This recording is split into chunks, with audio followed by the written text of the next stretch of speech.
la Bible, quand tu prends 1 Samuel 25, la Bible parle d'une femme. Une femme de cœur, une femme qui s'est discernée pour agir, qu'on appelle Abigail. Quand j'ai lu l'histoire d'Abigail, je me suis dit en moi que si toutes les femmes étaient comme elle, il n'allait jamais avoir de conflit dans le foyer. Amen. Parce que la Bible dit que c'est la femme sage qui bâtit son foyer. Abigail avait comme mari un certain Nabal. Nabal qui signifie insensé. Nabal qui signifie quelqu'un qui n'a rien dans la tête. Et vraiment son nom reflétait ce qu'il était. Voilà que David aura besoin d'aide. Il va envoyer ses soldats vers Nabal. Parce qu'il était dans le désert, il manquait de nourriture. Lui demandait de quoi manger. Et Nabal refuse de lui donner de quoi manger. Et qu'est-ce qui va se passer? Les serviteurs de Nabal vont venir dire à Abigail, voilà ce que ton mari a fait. Il a refusé la nourriture à David. Oh, c'est un grand guerrier. Cet homme-là, si on va lui dire, il va venir tuer nous tous ici. Abigail dit encore, c'est vrai. Ils disent oui. Elle va prendre son arme avec des armes avec ses serviteurs. Ils vont mettre la nourriture dessus. Alléluia. Et cette nourriture qu'ils vont mettre dessus, elle va dire, suivez-moi. Ils vont aller dans le désert à la rencontre de David. Parce qu'elle sait que si David apprend ça, il va prendre la route et venir les tuer. En route, ils vont croiser David. Quand elle va descendre son âme, elle va se prosterner devant lui, devant David. Vous dites, Seigneur, excuse mon mari. C'est quelqu'un qui attend son nom. C'est pas Nabal, il est censé. Il n'est pas intelligent. Il ne fait pas de choses pour faire. Il faut lui pardonner. Il ne faut pas faire à cause de lui, mais faire à cause de moi. Nous, tu as demandé l'argent, envoyé ça, voilà ça.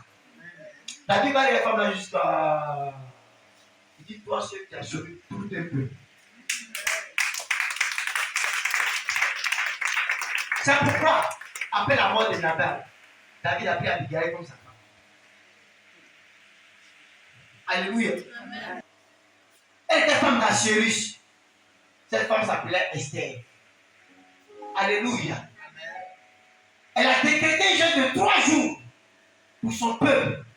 Et après le jeûne, l'ennemi juré d'Israël qui était Aman, qui voulait voir tous les Israélites mourir.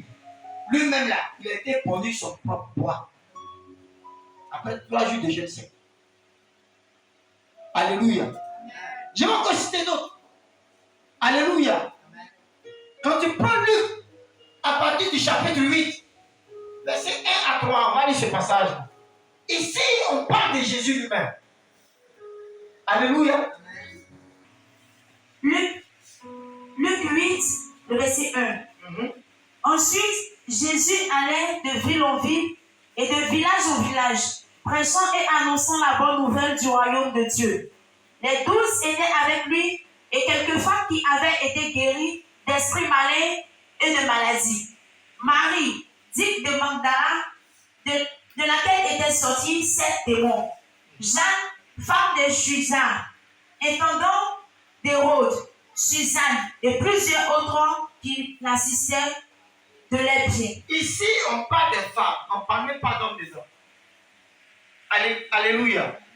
On dit Marie, dite de Magdala, de laquelle étaient sortis 7 démons. Suzanne et plusieurs autres qui l'assistaient de leurs biens. C'est-à-dire, pour que l'évangile puisse se propager au nom de Jésus, il a fallu des femmes pour le soutenir. Et c'est même Marie de Magdala qui a pris le pavé cher pour aller embaumer son corps lorsqu'il est ressuscité là-bas dans la tombe. Au moins, elle ne savait pas qu'il était ressuscité. Elle partait embaumer son corps. C'est elle qui était la première femme à savoir que Jésus était ressuscité. C'était une femme. Alléluia.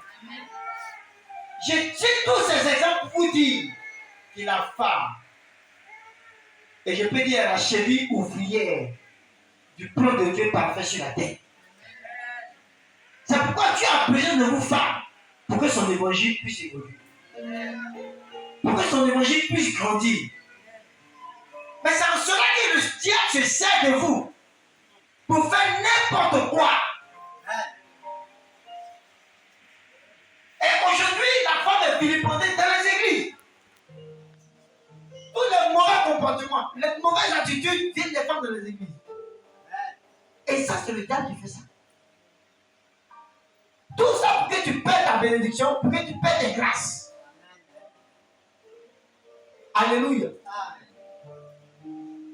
Dieu a besoin de vous femmes. Dieu a besoin de vos services pour que l'évangile puisse grandir. C'est pourquoi quand tu prends Actes des Apôtres chapitre 9, à partir du verset 36, ici on parle d'une histoire passionnelle, d'une femme qui a marqué son époque, qui a marqué son temps. Une femme qui a marqué sa génération de par ses empreintes. Parce que les œuvres qu'elle a faites sont montées jusqu'à Dieu. Et cette femme, elle est son histoire écrite dans la Bible. Alléluia. Elle était aussi disciple de Jésus. Mes frères, à cause des bonnes œuvres qu'elle a faites, sa vie n'était pas comme la vie des autres. C'est pourquoi de la manière que Dieu l'avait prise, la manière que Dieu l'adulait, il l'a rendu spécial. Et cette femme a marqué les esprits de ceux qui ont habité avec elle. Alléluia. Cette femme s'appelle Tabitha Dorcas. Amen. Depuis que je lis la Bible, c'est l'une des femmes que Jésus a ressuscité. Mais la résurrection qui a eu lieu au travers de Pierre, cette résurrection-là a été accompagnée de témoignages. Amen. Faut lire ma fille. Acte 9, verset 36. Acte 9, verset 36. Il y avait à Jopé, parmi les disciples, une femme nommée Tabitha, ce qui signifie Dorcas. Elle faisait beaucoup de bonnes œuvres et d'aumônes. Elle tomba malade en ces temps-là et mourut. Après l'avoir lavée, on la déposa dans une chambre haute. Comme Lydie est près de Jopé, les disciples, ayant appris que Pierre s'y trouvait, envoya 2 hommes vers lui pour le prier de venir chez eux sans tarder. Pierre se leva et partit avec ses hommes. Lorsqu'il fut arrivé, on le conduisit dans la chambre haute. Toutes les veuves l'entouraient et pleurant, en pleurant. Et lui montraient les tuniques et les vêtements que faisait Dorcas pendant qu'elle était avec elle. Pierre fit sortir tout le monde, se mit à genoux et pria. Puis se tournant vers le corps, il dit, Tabitha, lève-toi. Elle ouvrit les yeux et ayant vu Pierre, elle s'assit. Amen.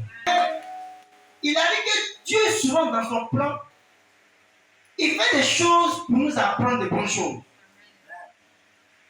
Dieu accomplit des choses pour nous faire comprendre que il y a des choses que tu fais, tu finis toujours par avoir une récompense, et cette récompense finit toujours par marquer ton temps.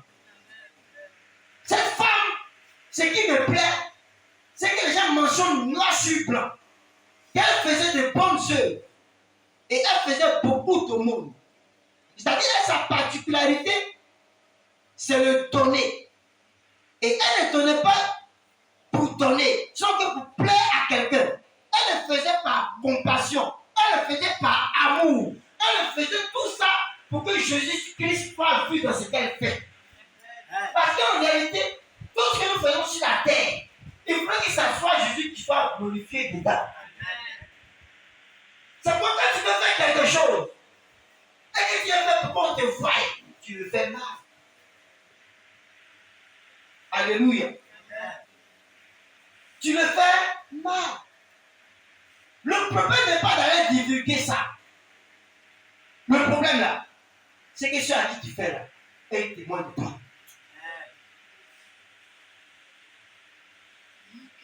Il y a combien de personnes aujourd'hui, lorsqu'ils meurent, toute une multitude peut regretter leur mort. Il y en a combien? Parce que dans l'humanité aujourd'hui, la méchanceté a pris le dessus. La malhonnêteté, la perversion, la dépravation, l'immoralité. Ces choses ont pris le dessus aujourd'hui. Chacun est prêt à avoir de l'argent pour que pour. Quel que soit le prix à payer. Donc on voit des féticheurs, des marabouts, des occultistes, pour faire des amours, pour avoir l'argent. Donc on sacrifier les semblables pour avoir l'argent. Ça veut dire que la méchanceté est arrivée à son paroxysme. Frère, mais cette femme, on ne la voyait pas au quartier comme quelqu'un qui cherche marier des gens. On ne la voyait pas au quartier comme quelqu'un qui cherchait à plaire aux hommes. On ne la voyait pas au quartier comme quelqu'un qui est là, qui ne fait que parler des autres, faire le commérage. On ne la voyait pas au quartier comme une femme qui est venue pour accompagner les autres. Parce que je vous dis, il y a des gens qui viennent à l'église pour accompagner les autres. Pendant qu'ils sont à l'église, ils veulent faire ailleurs. Mais cette femme n'est pas vue comme ça. Elle était vue autrement. Alléluia. Et les gens ont précisé pour dire, elle faisait des aumônes. Elle faisait de bonnes œuvres. Femme, voilà l'exemple typique qu'il faut ressembler. On doit te voir en tant que quelqu'un qui fait de bonnes œuvres. Parce que le thème que nous avons donné, c'est femme au temps convenable, tes œuvres seront récompensées. Mais moi je précise pour dire, au temps convenable, tes bonnes œuvres seront récompensées. Parce que tu peux faire des œuvres qui ne sont pas bonnes. Alléluia. C'est pas toute œuvre qui est positive. Il y a aussi des œuvres que tu peux faire qui ne sont pas bonnes. Alléluia. Mais il faudrait qu'en toi, on voit de bonnes choses. C'est ce qui importe. Ceux qui t'écoutent, ceux qui te regardent, ceux qui t'observent, ne croient pas que tu es seul sur la terre. Les gens sont là, ils te voient. Ton attitude que tu as, ta conduite, tes actes que tu poses chaque jour, frère, ça finira par te rattraper. Cette femme, quand elle est morte, elle n'a jamais voulu que quelqu'un parle d'elle. Parce qu'aujourd'hui, remarquez dans le monde, la plupart du temps, quand tu fais le bien, les gens ne parlent pas trop de ça. C'est logique, tu fais le petit mauvais, le mauvais.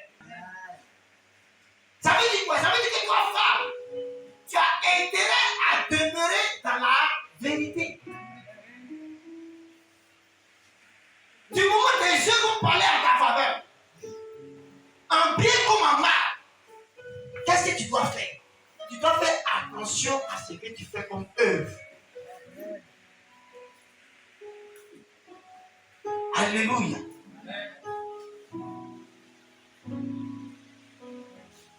Tabitha Dorcas. La Bible dit que lorsque Pierre est arrivé, et comment il est arrivé?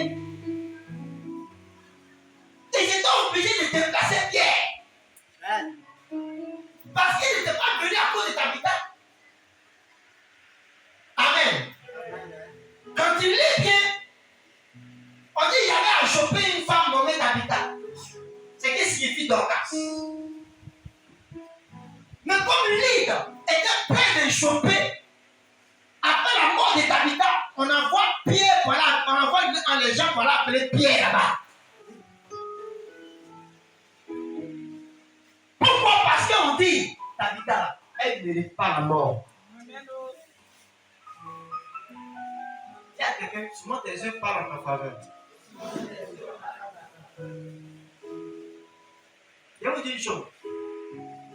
Un homme ne se reconnaît pas forcément par tes biens que tu as. Devant Dieu, si tu veux que Dieu soit ton ami, il te reconnaîtra par tes bonnes œuvres que tu poses. Tu peux avoir l'argent, tu peux devenir riche. Ça ne présente pas Dieu. Parce que les pères ont l'argent, ils sont riches. Mais faire les bonnes œuvres pour Dieu, c'est pas tout le monde qui le fait.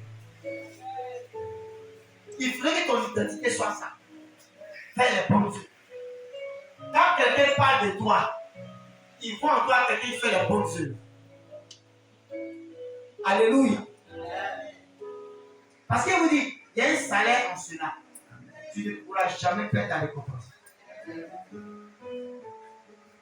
Tabitha n'a jamais su qu'elle là, elle allait expérimenter la résurrection. Je suis sûr que lorsque Jésus est mort ressuscité, elle-même elle a douté. Est-ce que ce n'est pas un fantôme qui est revenu? Est-ce que cette résurrection existe vraiment? Mais je vous dis, après Jésus, Tabitha a été la première personne à expérimenter la résurrection. Après Jésus. Ça veut dire que si on devait classifier les gens qui ont été ressuscités dans la Bible, Tabitha fait partie. Et puis elle vient après Jésus. Mais qu'est-ce qui a permis ça? C'est bon Dieu. Je ne parle à quelqu'un ici.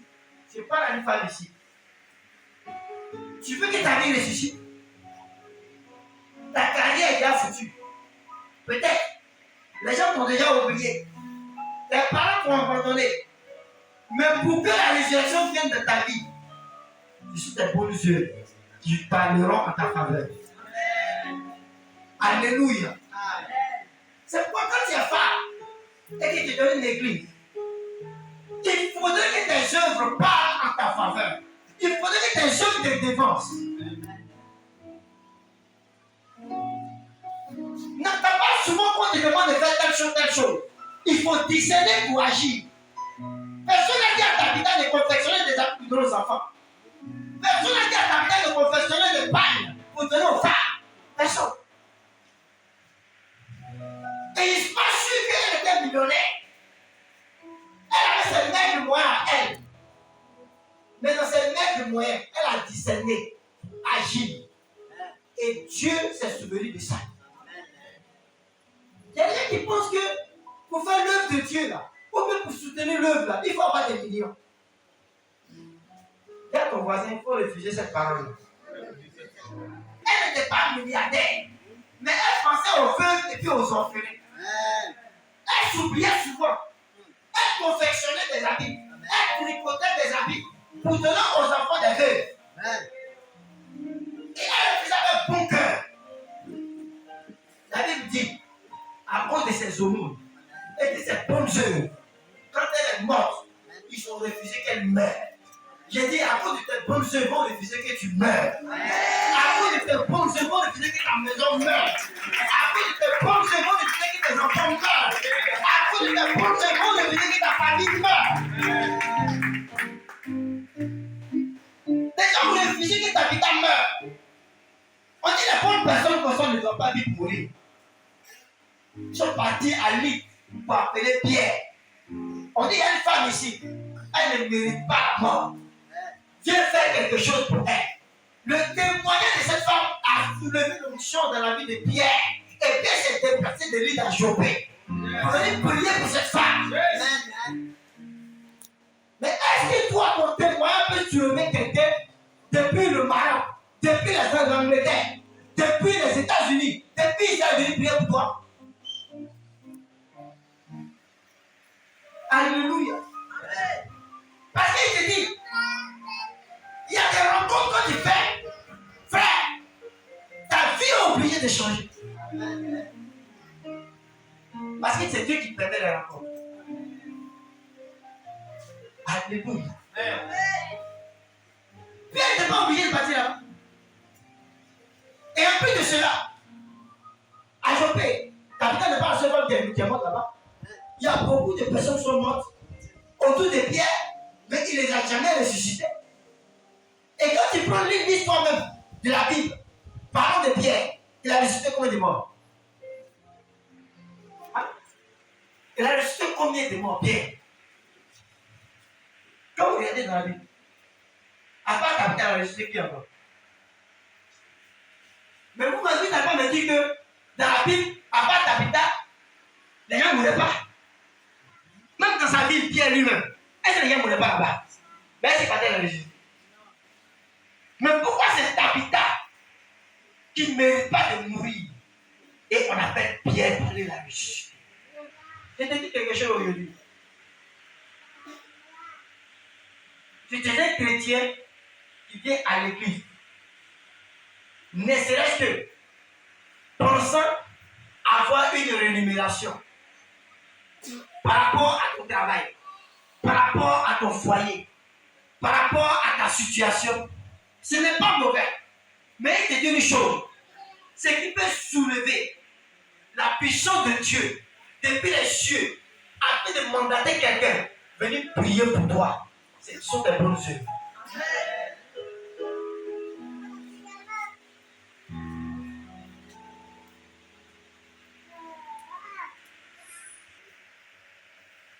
Parce que la récompense ne vient pas comme ça. On récompense celui qui travaille. On récompense celui qui fait des efforts. Mais toi, c'est quel effort tu fais? Quel est le travail que tu fais pour Dieu et puis tu auras une récompense. Et même si tu fais un travail pour Dieu, comment tu le fais pour avoir les récompenses?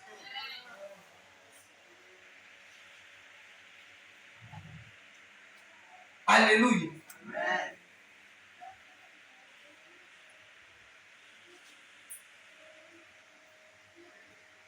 Est-ce que ce que tu fais pour Dieu, tu le fais pour te faire voir ou bien tu le fais parce que tu aimes Dieu? Pose la question comme voisin. Ce que tu fais pour Dieu, c'est pour te faire voir, peut-être c'est parce que tu aimes Dieu.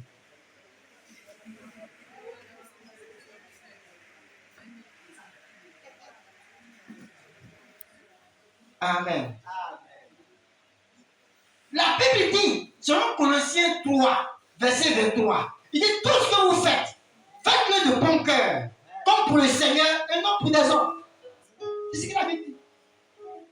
Tout ce que vous faites, même mon fils qui est là, en train de jouer piano, alors qu'il joue là, s'il joue ça de son bon cœur, il aura des récompenses.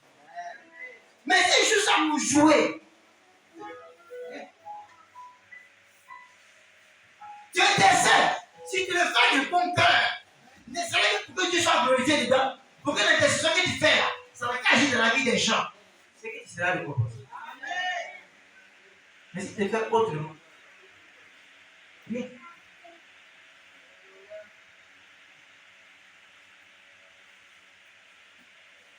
C'est pourquoi la Bible dit, tu peux faire de l'aumône à quelqu'un. Tu peux prier pour des gens.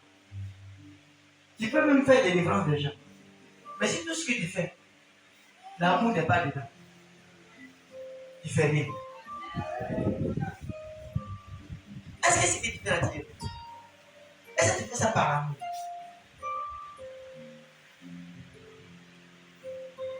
Alléluia. Si tu ne fais pas par amour, tu vas ta récompense. Mais ce n'est pas une bonne récompense. Mais si tu fais par amour, Dieu va te récompenser.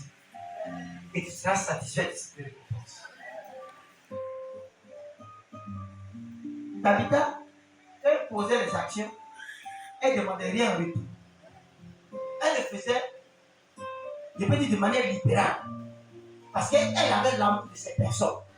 Elle avait compassion de ces personnes. Elle voyait la souffrance de ces personnes. Et elle posait les actes. Tout ça pour que Dieu soit glorifié. Pour qu'on sente en elle qu'au travail d'elle, on peut compter sur Jésus. Alléluia. Parce que le puissant, c'est Jésus. Tout ce que nous faisons là, c'est pour que Jésus soit vu. Alléluia. Pas pour que nous les hommes soyons vus.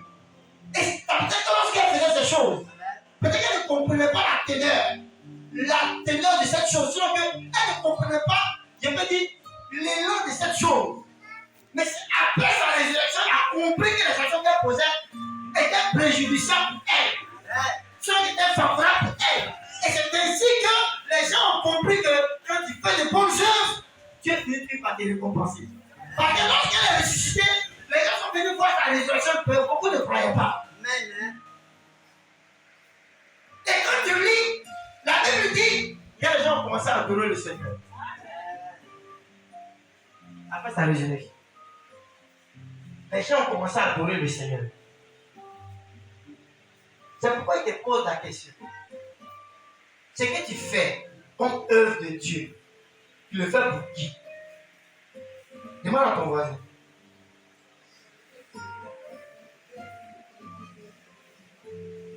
Au verset 42, cela fut connu de tout Chopé et beaucoup crurent au Seigneur. Alléluia. Amen. C'est pourquoi, femme, regarde en toi. Tu as une récompense pour toi. Tu as un salaire pour toi. Mais le salaire, là, tu dois le mériter. La récompense, tu dois la mériter en faisant de bonnes œuvres. Et c'est en cela que Dieu lui-même va se souvenir de toi. Même si toi-même tu n'as pas profité de ça, tes enfants peuvent être bénis et puis ils vont te donner à manger. Alléluia. Amen. Moi, je connais des familles comme ça. À cause de ce que les parents ont posé une action dans la maison de Dieu, d'autres ont conçu temps pour donner à Dieu. Ils ont même fait des actions. Comment ça? Ils ont posé des actes vis-à-vis des serviteurs de Dieu. On dit les enfants sont venus. J'ai le témoignage d'un homme au Congo. Alléluia. Qu'on appelle trésor. Dans l'église qu'on appelle Port des cieux, du prophète Joël Francis Talon. Ce témoignage, j'ai fait écouter ça à mes enfants ici. J'ai fait regarder ça ici. Trésor, il était dans l'église, c'est lui qui l'avait versé de l'église. Et on dit versé. Souvent, Trésor, il sort, il s'en va évangéliser. Quand il va venir chez les gens là, on lui donne l'offrande. Malgré qu'il ait sa maison, où il dormait là, il dormait avec un de ses hommes. Son nom le menaçait, parce que s'il ne fait pas à la maison aussi, il va le chasser. Mais quand il va évangéliser dehors, là qu'il perçoit là, il fait, il collecte ça et puis il vient de ça. Il dit que lui, il ne peut pas le faire dans l'évangélisation parce qu'il ne peut pas passer à mais lui fait l'œuvre pour Dieu. Alléluia. Lui fait l'œuvre pour Dieu. Et il prend l'offrande et puis il vient déposer ça dans le temps. Quand matin, il vient, on va offrande. On ne sait pas qu'il vient déposer. Et comme ça, lui, il roulait. Et quand son oncle l'a chassé, il a commencé à gambader un peu partout dans chez les gens. Le petit souffrant comme ça. Oh, ce petit, il avait travaillé autrefois. Il paraît même qu'il avait construit un temple pour Dieu, là où il était, où il travaillait. Et c'est comme ça que ses enfants sont tombés et c'est le pouvoir LDC qu'il chassa. Et c'est comme ça qu'il est venu à l'église Port des cieux et il a commencé à la BBC là. Tout ça dans la continuation de l'œuvre de Dieu. Et souvent, il y a des messages des gens qui viennent de l'église. Une fois même, il y avait une fille à qui il avait un message, pour qui il avait un message. Ce jour, elle était malade. Mais Dieu lui a dit, va donner le message à la fille. Son nom était en feu comme ça. Il a dit, prendre ici. Il s'est déplacé de chirurgie jusqu'à dans la maison de la fille. Il dit, voilà le message que Dieu lui a donné. La fille me dit, elle a dit, toi, tu es malade, tu dis quoi? Non, on est là, c'est pas parce qu'elle est malade. Donc, aussi, voilà le message que Dieu lui a dit. Elle dit, tu es malade, tu t'es déplacé par laquelle tu peux venir chez moi. La fille était déplacée. C'est qu'il y a un message. Et voilà l'homme d'un programme. L'homme de Dieu va localiser les hommes. Il ne le connaît même pas. Vous voyez les grandes églises là. Tu peux être avant l'homme de Dieu, mais jamais de quoi. Amen. Il ne le connaît même pas. Il a localisé, il a créé ici, il a fait des offres. Et pendant qu'il donnait les révélations sur sa vie, Amen. Dieu va dire aidez ce jeune-là. Dieu dit au prophète aidez-le. Il dit qu'on va faire une action. Cet homme-là, Dieu me dit souvent, venez lui donner quelque chose. Toute l'église a cotisé. Amen. Il a demandé toi-même là, des formations, tu fais quoi? Il dit, il était vigile. Et l'homme de Dieu dit, à partir d'aujourd'hui, à cause de toi, il va créer une société de sécurité ici à l'église. Et c'est toi qui seras le directeur. Amen. Il dit, voilà la clé. Il dit, voilà le portable de l'église. C'est toi qui l'étais ça à partir d'aujourd'hui. Amen. Ils ont cotisé de l'argent. Même il y a des personnes qui sont en Angleterre qui ont envoyé près de $5,000. Alléluia. $5,000 quand ils prophétisent, ça va avoir les 2,5 millions. Sans compter ce que l'église m'a dit. Tellement il a réussi à mettre beaucoup dans sa main jusqu'à il ne savait pas où mettre la main. Alléluia. Sur le coup, sa vie a changé. C'est maintenant qu'ils vont donner le témoignage de ce trésor-là. Toute l'église a commencé à témoigner de lui.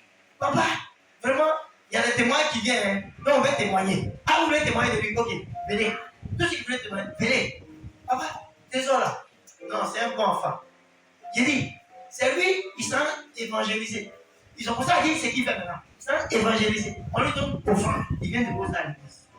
Or, pourtant, hier, il dit que son homme veut le chasser de la maison parce qu'il ne paie pas la maison. Et son homme veut l'a chasser.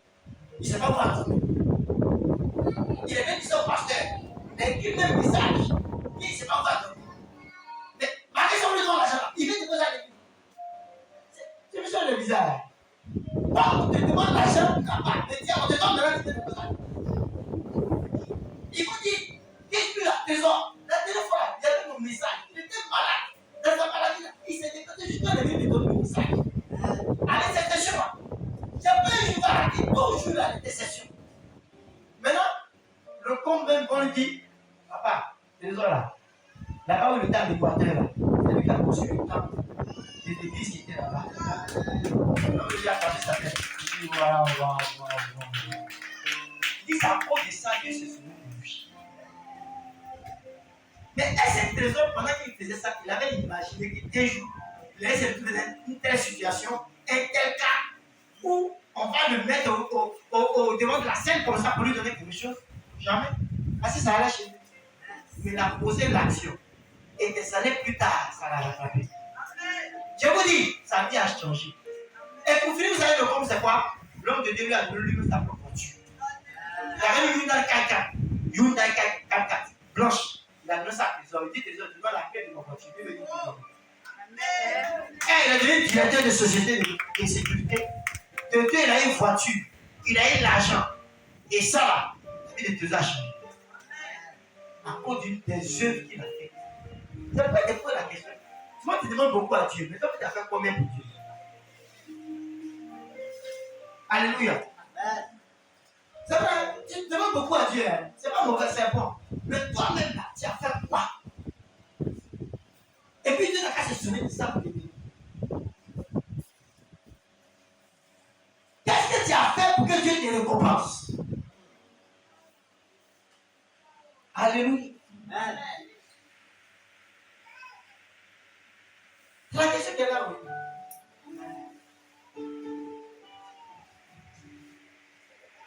Le témoignage des trésors m'a touché. Je vous dis, des personnes voulaient, c'est-à-dire, ils ont fondé en larmes ce jour-là. Parce que chacun venait dire des bonnes choses de ce trésor.